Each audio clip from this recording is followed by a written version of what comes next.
Welcome in, Dween Nation. We are the Dween Sports Podcast, and we are just about to get started. But before we do, we'd love if you could like, comment, subscribe, and share so we can continue to be your fantasy sports podcast. Thanks for being part of Dween Nation, and enjoy the show. Welcome in, Dween Nation. This is your host, Justin Pies, alongside Janoah, Agudelo, and Week 12 is here. I don't know what everybody's fantasy football current status is, good or bad, eliminated or alive. Whether you're watching or not, we are glad to have you guys here listening to another episode of the Dween Sports Podcast. Super excited to dive into our starts and sits for Week 12 to help you win your fantasy matchups. But before we do, how you doing, Janoah? Yo, Dween Nation. Justin, I'm doing good. We are on the road to the fantasy playoffs, just a couple weeks away. And these weeks are very crucial, Justin, especially for me in a couple of my leagues. I mean, I'm right in the thick of it. I just need a couple wins to kind of get into it. And so, hey, this is going to be an exciting couple weeks. Road to the fantasy playoffs. This is what it all comes down to, Justin. This is what we, get, our information gathered in August, and then all the mock drafts and all the drafts heading into September. And here we are, Justin, heading into the fantasy playoffs, not too far away. And I'm excited for Week 12. Yeah, man, I'm really excited for it, too. We only have a few weeks, man, to the playoffs start. It's crazy to think about. But, yeah, these wins are crucial. I know every win is crucial, but these ones feel even more important as you kind of look at, this other team needs to lose. I need, of course, win. So it's super fun time, even though it definitely adds to the stress and pressure of the fantasy football season. But anyway, let's dive into our starts and sits. We always start with the quarterback position. And as we do here, I have Matthew Stafford of the Los Angeles Rams. Obviously, actually, maybe a surprise to some that the current MVP odds leader is Matthew Stafford at this current moment. Obviously, the Rams are balling. I think they have 2 losses on the season. They're playing really well. And this week they get a Tampa Bay Buccaneers matchup here where they're 24th against the quarterback position. We just saw Josh Allen. I know he is Josh Allen, but he just went for 6 touchdowns against this Tampa Bay defense. I think this game is going to be a shootout. So I'm a fan of Baker on the other side. I'm a fan of a lot of the guys in the game. Obviously, you're starting like Puka and Devontae Adams and Kyron and Emeka Egbuka. But I even like, the Ottens, the Tez Johnsons, because I just think this is going to be a lot of points put on the board in this game, and Matthew Stafford should be in your fantasy lineups. Yeah, Justin, 27 touchdowns to only 2 picks for one Matthew Stafford. Not to mention Puka Nacua, I think he missed 1 or 2 games. So it's just very impressive. And it seems that every time I flip on a Rams game, Kyron Williams is getting at least 1 touchdown a game. So it's just very impressive there. Matthew Stafford, I mean, this guy was drafted in 2009, Justin. 2009. Still, I mean, he is Justin.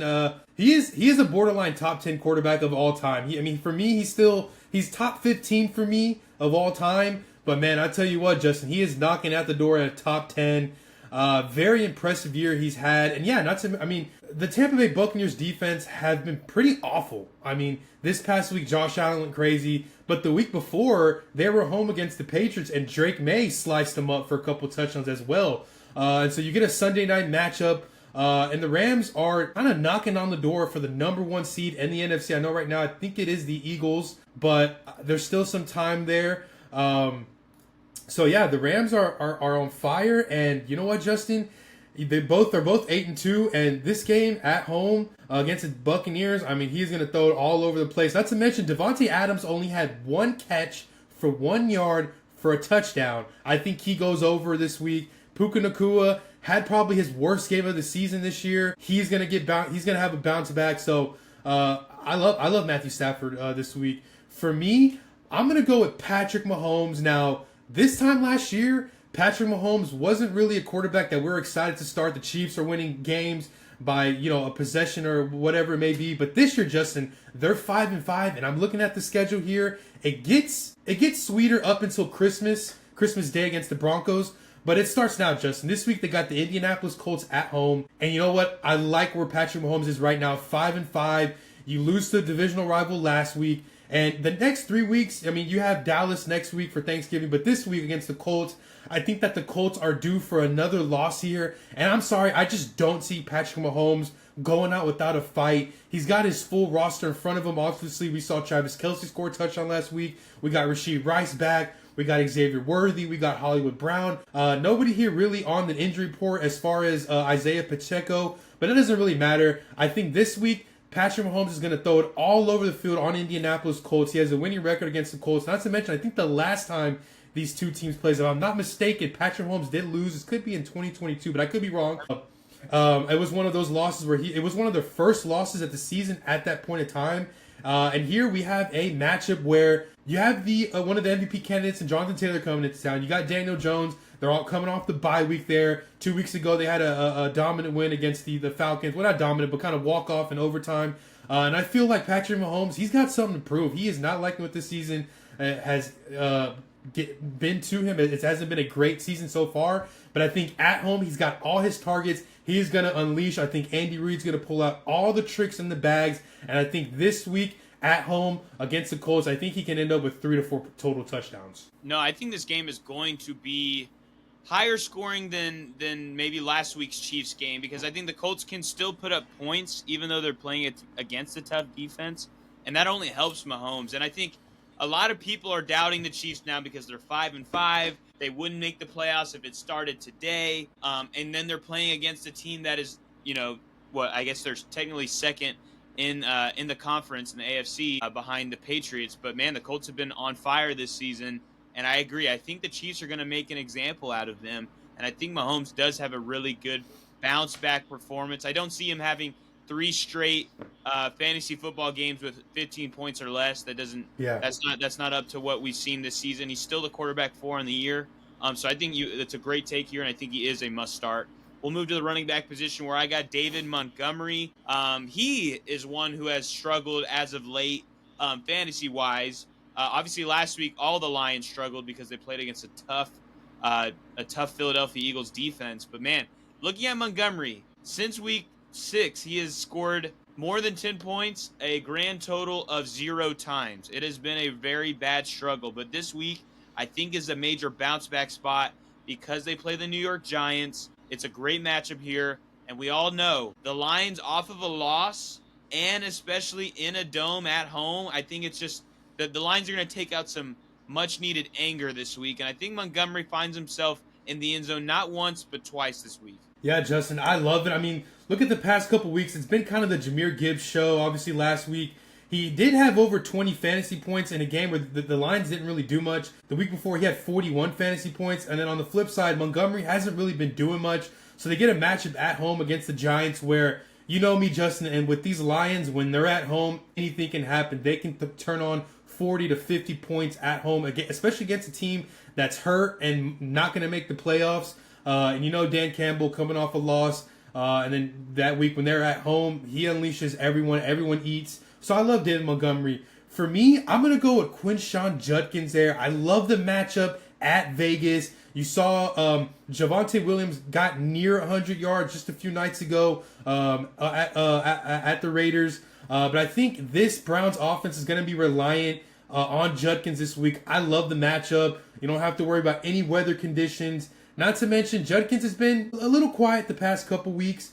Let's see. Last week, he only had, about 5.9 fantasy points. The week before, 9.5. They had the bye week. And then I want to say week 8 that he only had 3 fantasy points. So it's been about 4 weeks since Judkins had 26 fantasy points against the Dolphins, which was another good fantasy matchup there. So I think he is so due for another breakout game. He's going to get the touches. He's going to get the goal line carries. Not to mention, this is a game where Shedeur Sanders is going to be starting. He's still learning this offense. And for them to open up this play action, I know Stefanski is going to feed Judkins against the Raiders. I like everything you said. You actually stole every word that I wanted to say out of my mouth. So this is a great take by you. I think Quinshon Judkins is absolutely due for a good game. It's been over a month now since we've seen him have over, 12 fantasy points. So it's been a struggle.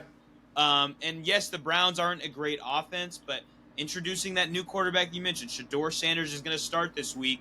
I think they will want to utilize the more reliable player in Quinshon. I know they're both rookies, but Quinshon has been a much more reliable piece. Another good thing is we know that, or we have a good intuition that Cleveland won't be down by a lot of points in this game, so Quinshon won't get game scripted out because they're needing to come back. I think this game is going to be low scoring, close, and it's going to be a grind out game for Quinshon Judkins. It's between, Omarion Hampton was picked in between it, but 2 of the top 3 drafted running backs in the NFL draft this year, Quinshon versus Ashton Genty, and I think Oh yeah. Quinshon gets the better of him this week. So I like your pick there. We'll move to wide receiver, where I got Devonta Smith. Honestly, this is kind of a testament to all Eagles, especially Eagles pass catchers. I think you can start AJ, you can start Devonta, you can start Dallas Goedert. But I picked Devonta here because last week was really, really bad. I think he had only one reception against the Lions. But playing against Dallas, I actually think the Cowboys are going to be able to put up points this week, unlike what many teams that haven't been able to do against this Eagles defense over the last month. So I think Dallas puts up points, and we see a game similar to like what we saw with the Eagles against the Rams and the Eagles against the Buccaneers and the Eagles against the Vikings, where they actually start throwing the football and have success doing so.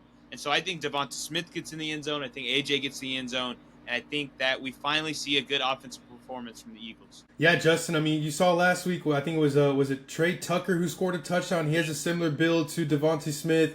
And looking at this Eagles, these Eagles leaders this year, Devonta Smith is leading AJ Brown nearly over 200 yards receiving on the year. So he's at 665 receiving, and while AJ Brown is at 457. I know AJ Brown missed the game. They're both at 3 touchdowns on this year. This passing offense has just been so weird. You can blame the offensive coordinator Kevin Patullo, and I don't know. I just feel like looking as far as targets, it's really close with AJ Brown and Devonta Smith. But the matchup is great. I mean, you got Devonta Smith at Dallas. I love it. I mean, I just hope that Jalen Hurts can get back to the Jalen Hurts that we saw the last few years. I was watching some highlights of last year and the year before, and Jalen Hurts was just taking deep shots. So I'm wondering if they're gonna head that way. I mean, Jalen Hurts has 16-1 touchdown to interception ratio, which is not bad at all. It's really good. But I'm just wondering if they're gonna take advantage of this matchup. I know Dallas's defense is kind of healthy. They're getting healthy. They've added some pieces through the trade deadline, so I'm curious to see how they target Devonta Smith, which I'm starting Devonta Smith in our Elite League this week. Even though he burned me last week, I am still going to start him this week, and I love it. So I'm right there with you. For me, Justin, I'm going to go with T. Higgins. And this one is kind of self-explanatory there. Obviously with the suspension of Jamar Chase, T. Higgins is now the no doubt number 1 receiver for, a high pass heavy Cincinnati team. They do get a New England, team that is pretty tough. T. Higgins has only faced the Patriots once in his career, and he had 8 catches for 128 yards and a touchdown. So that was a couple years ago with Joe Burrow, but still, he's got Joe Flacco. And with Jamar Chase not being targeted a lot in that game, he won't be targeted at all in this game, obviously, with the suspension. So I love it. I don't think really anybody on that Patriots team can guard him. Last week, Thursday night matchup, you saw Adonai Mitchell score, and you saw John Mechie score on this Patriots defense. So I do like T. Higgins to be a guy where there could be a chance where Drake May airs it out all over this Bengals defense, maybe a Henderson masterclass again, and the Bengals are playing from behind, and there's going to be a lot of T. Higgins. But I do want to pin a quick little Iosivas as a good waiver wire pickup to go along with T. Higgins. But other than that, T. Higgins has scored almost he's had a great game every time he's played with Joe Flacco. Scored last week. Obviously, the Bengals are pretty much, kind of towards the, playing for their life here. I mean, there's not a chance they make the playoffs, I don't think. But, hey, they want to go out swinging. I think T. Higgins is the guy that's going to get a lot of targets this week against the Patriots. Yeah, I really like this take here with T. Higgins. I honestly could see him getting like 15 targets because no Jamar Chase. You're completely right. I think the Patriots are going to be scoring literally every drive that they want to score, whether it is May or Diggs or Trevion, doesn't matter. They will be scoring. Cincinnati will be in comeback mode all game and have to throw the ball a lot. So I agree. I think that T. Higgins is going to ball out. I think he's going to get so many targets this week. And I agree with you. Iosivas probably will get in the end zone. Maybe a Noah Fant finds himself in the end zone. It's all possible here this week. And the other thing that's I don't know if I can say good, but the good thing about playing against the New England Patriots defense is they're top 5 against the running back position. So I don't know if the Bengals will be successful running the ball, which just means more passes. So I think T. Higgins is a good play. Good take there. We'll move to the tight end position where I got Hunter Henry. We just kind of been mentioning throughout the show that Drake May is going to be throwing the ball wherever he wants to against Cincinnati. And who's he going to throw to? I think Hunter Henry finally gets that usage that we haven't seen over the last like month. He hasn't played well fantasy wise. Yeah, he hasn't scored double digit points. Wow, he hasn't scored double digit points since week 4. So it's been a struggle. Very bad struggle for Hunter Henry, but against the 32nd ranked defense, against the tight end position, I think Hunter Henry finally gets back in our good graces and scores a touchdown this week. Yeah, Justin, Hunter Henry is second on this Patriots team in yards, third or second in targets, third in yards. He does have 4 receiving touchdowns on the year.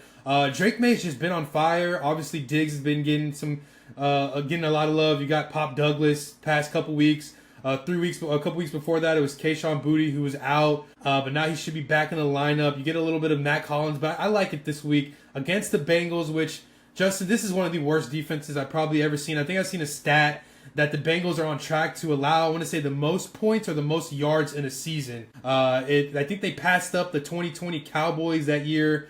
So, Justin, this Cincinnati defense is awful, and so I wouldn't be surprised if Hunter Henry gets in the end zone. For me, I'm going to go with A.J. Bardner. Now, he's been very on and off this year. This past week, actually, Sam Darnold threw 4 interceptions. However, A.J. Bardner was able to get 12 targets? Was it 9 catches, like 70 yards? Pretty crazy. Oh, yeah, 10 targets. It's crazy, Justin. The fact that Sam Darnold, JSN was able to get over 100 yards, but A.J. Bardner, for a tight end, had a pretty good stat line, and Sam Darnold didn't throw a passing touchdown, had 4 interceptions. To me, that's impressive, and I think it's one of those weeks where they're on the road against the Titans, and it's one of those random kind of plays where a random person scores, and it's going to be A.J. Bardner this week. Looking at the other pass catchers outside of JSN in Seattle, we don't know if Torrey Horton is going to be back in the lineup. Obviously, we kind of hoped for a Cooper Kupp revenge game last week against the Rams. Didn't happen. So I feel like A.J. Bardner is a guy that you can pick up and play there. For me, I'm having injuries with, Sam Laporta in one league. In another league, I got Zach Ertz on a bye. In another league, I got Theo Johnson, where I'm not too high on. Hawkinson has been struggling. So I'm looking to probably put Bardner in one of those leagues there. So for me, Justin, personally, I'm going to be definitely starting A.J. Bardner in at least one of my leagues this week, Justin. I just feel like the Titans, they're not a bad defense. They're an okay defense, but I see this week the Titans are, last week the Titans were able to stop Woody Marks. They're an okay rushing defense, so I feel like Sam Darnold's going to have a game where he's going to be looking to his tight ends here in the red zone. Jason's obviously going to do his thing, but I think A.J. Bardner is going to be the guy that could be a top 5 tight end at the end of the week. Yeah, I really like Bardner. When a tight end gets 10 receptions in a game, you pay attention, and I know the week before that, he had a goose egg. But, yeah. But listen to this, because in that game against the Cardinals, I believe, 2 weeks ago, he only had 47% of the snaps. He was splitting somewhat evenly with Elijah Arroyo, the rookie. But then last week happens, and A.J. Bardner goes from 47% of snaps to 87% of snaps, completely takes over the tight end room as the starter. So I think he is the solidified guy here. And then 10 receptions, man, I'm all over that. And I feel bad for Sam Darnold, who has played, honestly, all season really well, solidified himself as not like a top-of-the-line starting quarterback, but a guy that you can, use. He's not a bridge quarterback. He's not a bad quarterback. But he has a bad week, and then I feel like all the media is like, well, there's Sam Darnold. That is the Sam Darnold that we know of, which is tough. But I think he probably hears that and is going to step back into the pocket this week against a Titans team that is struggling, and they're going to dominate. And I do think A.J. Bardner is going to get a handful of targets and have a good game. So I like that pick there for you there for A.J. Bardner. We'll move to sits of the week, where I got Bam Knight. And I feel like a lot of people might be excited about Bam Knight just because he is the starting running back, so he's getting that volume. Imari DiMercado is out with injury, so he probably is the full-time starter here. But if you look at his matchup, probably one of the most underrated storylines of the season for rushing defensive purposes is that the Jacksonville Jaguars defense has been really good this year. And I think that I have some concern here for Bam Knight. And plus the Cardinals are just much more successful when they throw the ball. Obviously, we saw that Michael Wilson had a big game. Jacoby Brissett's been able to toss the rock all around. Trey McBride's been balling out. And so I don't see them rushing that often. We saw Kamani Vidal last week go for what, 2 points last week. He was very bad in his opportunities.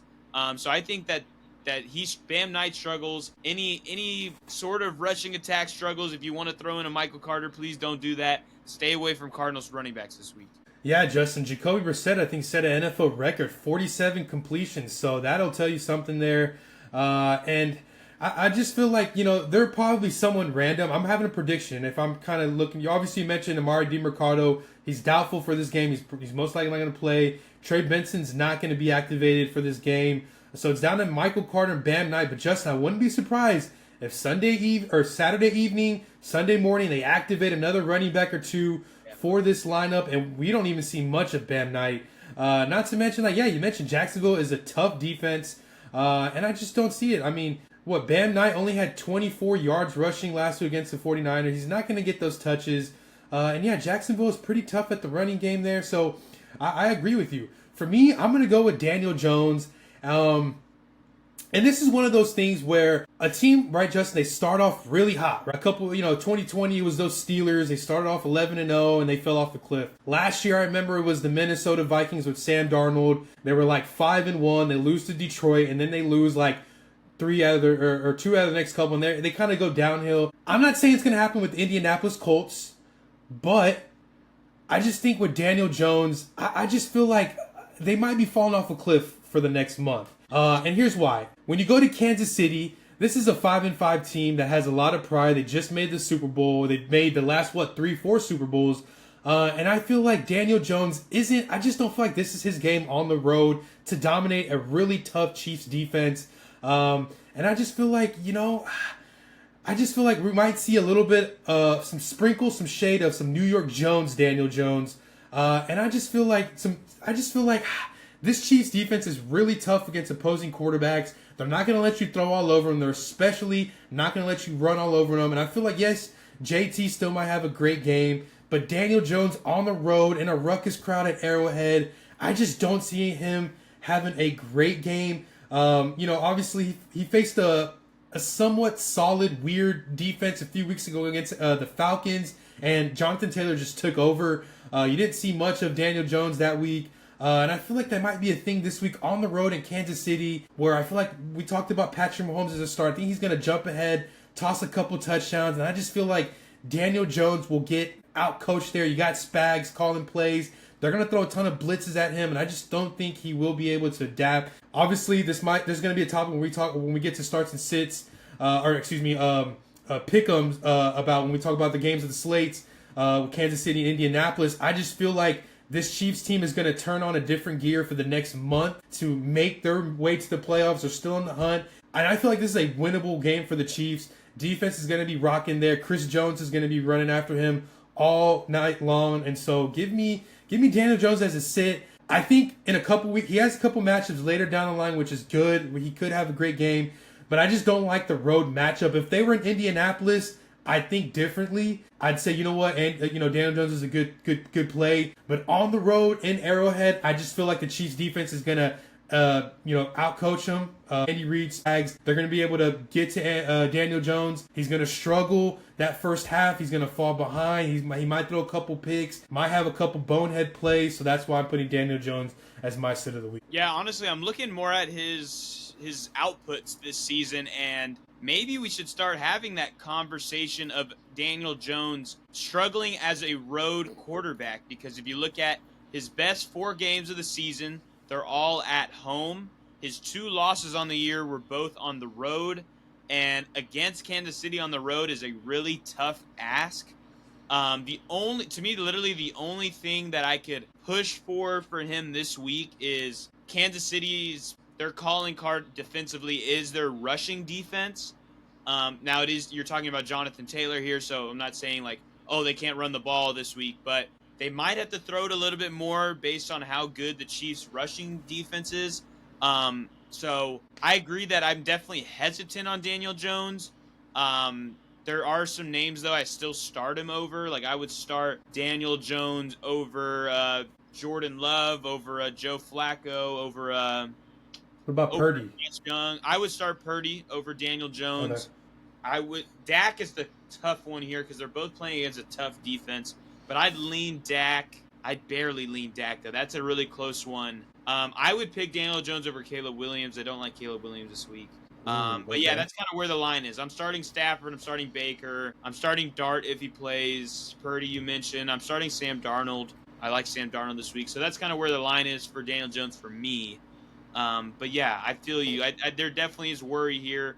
They are coming up a bye, so maybe some extra time to prepare does help him. But it's a tough ask this week for Daniel Jones. We'll move to our kickers of the week here, where I got Tyler Loop. Not much to say past. Baltimore's going to be able to score as much as they want to, playing against a cake defense in the Jets. The Jets are also, if it helps, 32nd against the kicker position. They haven't allowed less than 6 points in a game. And yeah, I just think that they're going to be able to, the Ravens are going to be able to score when they want to. So I like Tyler Loop this week. Yeah, definitely like it there at home. And I think that the Ravens are going to be able to get over the 50 almost every possession. For me, I'm going to go with Evan McPherson. I'm looking at his home stats there, and it's not bad. I mean, his last home game, he had 10 points kicking. The week before against the Jets, week 7, 8 points. But then at home against Pittsburgh, 17 points kicking there. He's such a great home kicker. And I feel like, with Jamar Chase not being in the lineup this week, there might be, drives where Joe Flacco isn't able to convert on key third down situations, but they'll be over the 40-yard line with T. Higgins, as we talked about at the top of the episode. You got Chase Brown that's able to get you some first downs. So I like McPherson there. Like I said, the Patriots, I think they'll make some stops in the red zone, but that won't have anything to do with McPherson there. He's a great home kicker. I'm looking here. I think he's got over at least 7 or more points. He's got, week 2 against the Jags 7, Detroit 8, Pittsburgh 17, the Jets 8, and Chicago 10 points. And so I like it to keep it going over 7 or more points. And I think this week around he'll hit a 50-50-yarder. Yeah, no, I like that you brought that up. That's definitely what I was staring at when I was looking at his stats this year. He has had 7 points or more in all home games. So I like that there. And I think you mentioned some good points. Without Jamar, they won't be able to convert in the red zone, which will allow for field goals. Plus, McPherson's been pretty accurate this year. I like what I've seen from him, so I think it's a good pick there. But yeah, Dween Nation, those are our starts and sits for Week 12 of the fantasy football season. We hope you're still in it. But yeah, keep fighting that good fight to help make your fantasy playoffs. They're right around the corner, guys. So lock in. This is the time you need to lock in, and we're here to help you do so. So thank you guys for listening. And Janoah, send us out. Yo, Dween Nation. This was our starts and sits of the week for Week 12. Let us know what you guys are thinking, as we're just a couple weeks from the playoffs. This is probably the most exciting time for fantasy football there, if you guys are right in the thick of it for the standings. So let us know what you guys think. What are some players that you're starting, you're sitting. But thank you guys for watching. We love you guys. And as always, peace.